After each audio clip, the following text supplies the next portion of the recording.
It starts with a compliment, not a random one, a very specific one. The kind that makes you pause for a second, because it feels real, like they actually noticed something about you that nobody else did. Maybe it was the way they said your name. Maybe it was how they remembered something small you said weeks ago. Or maybe it was just the intensity of their attention. Like in that moment, you were the only person that existed. And honestly, it didn't just feel nice, it felt rare. It felt like connection. It even felt like love. But here's the uncomfortable truth. Sometimes it's not any of those things. It's a technique. There's actually a name for it: love bombing. And it's one of the most powerful psychological tools someone can use on you because it doesn't feel like manipulation. It feels like the best thing that's ever happened to you. So let's break this down. Why does this even work? Why do we fall for it so easily? It starts in your brain. Whenever someone compliments you, real or fake, your brain releases dopamine. Same chemical as love, food, even addiction. Your brain basically says, "This is good. Stay close to this." And here's the scary part. Your brain cannot reliably tell the difference between genuine admiration and fake admiration. Even if logically you're like, this feels a bit too much, emotionally, you're already hooked. Because deep down, humans are wired for approval. Thousands of years ago, being liked meant survival. So when someone makes you feel valued, seen, chosen, your brain goes, "Don't lose this." Now let's talk about how they do it. Because not all compliments hit the same. Basic compliment, "You're nice," forgettable. But a manipulator, they go specific. The way you explain that, I've never heard anyone think like that before. Now that hits. Because it doesn't just compliment you, it makes you feel understood. Even deeper, it gives you a new identity. You're different. You're special. You're not like other people. And now suddenly, this person isn't just someone who likes you.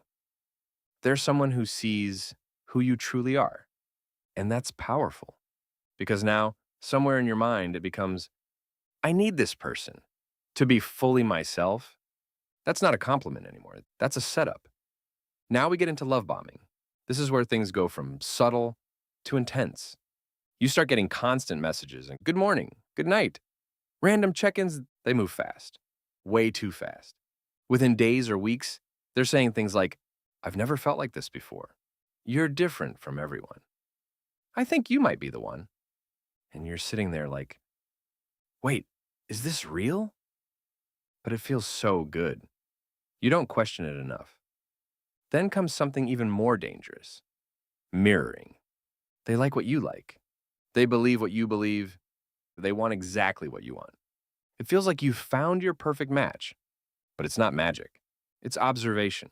They're studying you and reflecting you back. Now, here's the key difference people always miss: real connection versus love bombing. Real connection feels intense, yes, but it also feels calm. There's space, there's balance. Love bombing, it feels urgent, like everything is happening too fast, but you don't want to slow it down. And the biggest sign? What happens when you pull back? If you take space, a genuine person respects it. A love bomber, they double down.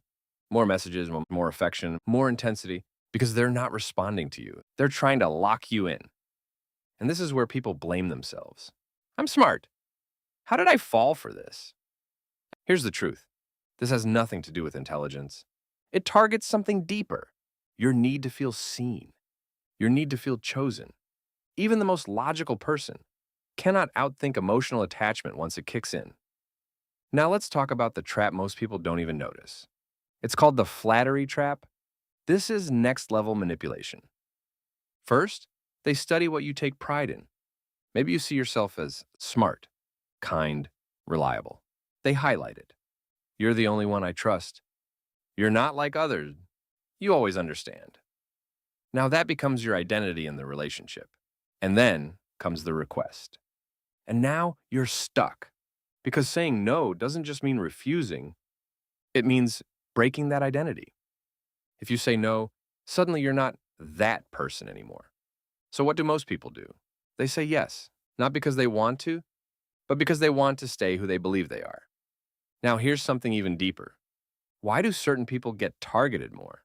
It's not random. Manipulative people look for specific signals. One, you're going through a life change, new job, breakup, moving cities. Basically, moments where you feel a little unstable emotionally. Two, you crave validation, not in an obvious way, but you light up when someone really sees you. Three, high empathy. You understand people deeply, you forgive easily, you try to fix things.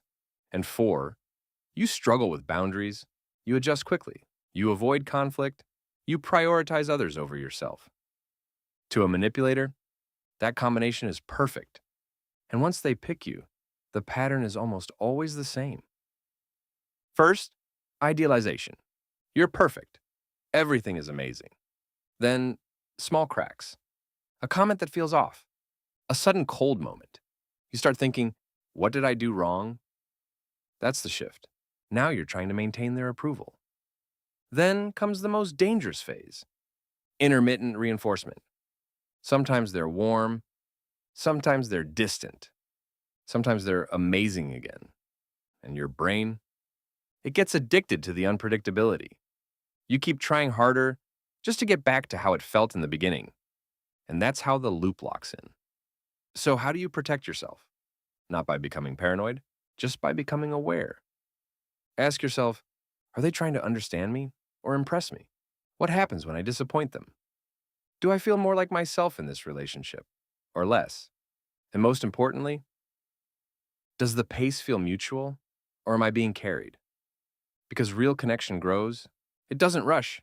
And the most powerful tool you have? Time. That's it. Love bombing cannot survive slow pacing.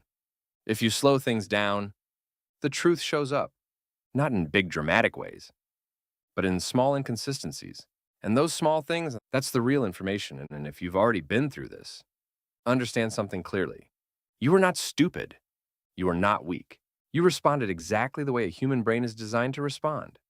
The feeling was real, even if the person wasn't. And yeah, it hurts differently because you're not just losing a person, you're losing the version of them you believed in.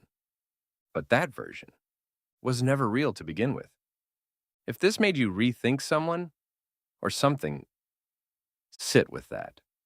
Because awareness is where this cycle breaks. And once you see it, you can't unsee it.